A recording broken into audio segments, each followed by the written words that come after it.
Бүгүн 1-май райондук сотунда Батукаевдин иши боюнча сот болуп, мурдагы президент Алмазбек Атамбаев 11 жыл 2 айга эркинен ажыратылды. Жараянга Атамбаев өзү катышкан жок жана өкүмдү судья Эмилбек Кайыпов чыгарды. Буга чейинки процессте сот Атамбаевди тартипти бузгандыгы үчүн залдан чыгарган. Мурдагы өлкө башчысы 2-даражадагы Манас жана Данакер ордендеринен, даңк медалынан, президенттин энчилүү сааты өңдүү мамлекеттик сыйлыктарынан да ажыратылды. Ошондой эле өзүнө жана жакындарына таандык мүлкүнөн да ажыратуу чарасы чегерилди. По обвинению Атамбаева Алмазбека Шаршеновича в совершении преступления, предусмотренного в части 2 статьи 43, части 2 статьи 319 Уголовного кодекса Кыргызской Республики 17-июндагы сот отурумунда мамлекеттик айыптоочулар Атамбаевди Жазык кодексинин 319-беренеси коррупцияны уюштуруу боюнча күнөөлүү деп таап 15 жылга кесүүнү жана бардык мамлекеттик сыйлыктарынан ажыратуу менен анын жана жакындарынын мүлкүн конфискация кылууну соттон өтүнүшкөн болчу.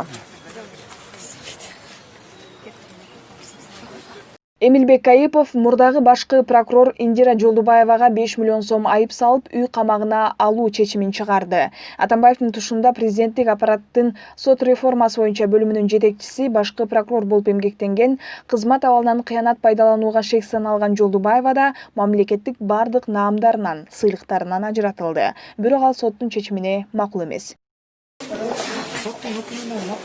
Жок, мен макул эмесмин. Мы будем обжаловать. Да.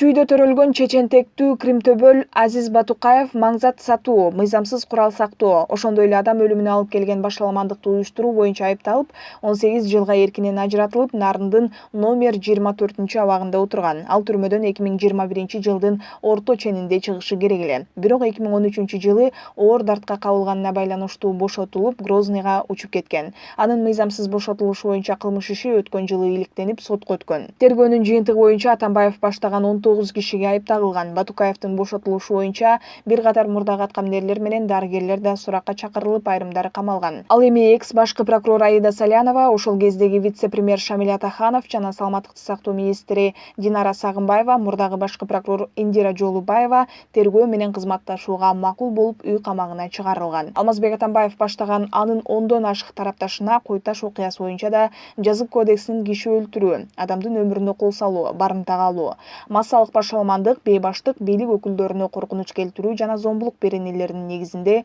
кылмыш иши козголгон.